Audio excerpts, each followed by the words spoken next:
Guys, talong to with itlog at saka harina. Pinagsama-sama ko lang. At saka natin piprituhin. Nakatulad nito.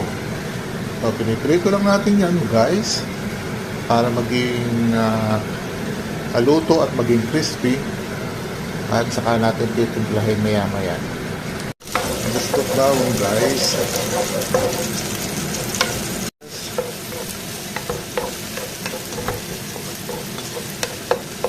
Guys, ayan, tutuloy natin ng konti.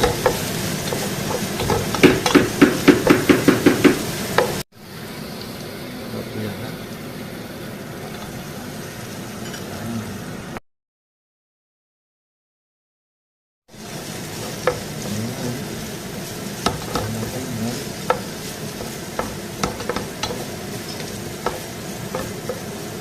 Ayan natin si talong, guys.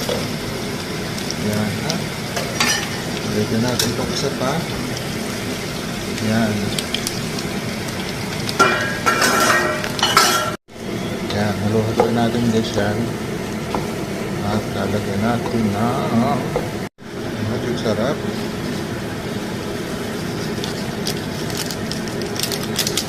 Yan.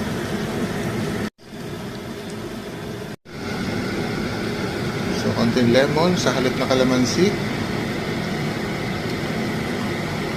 Hindi lang. Yan. Yan.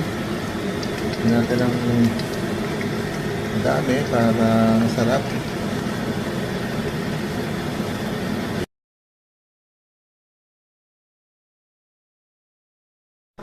Here's our sisigs, guys.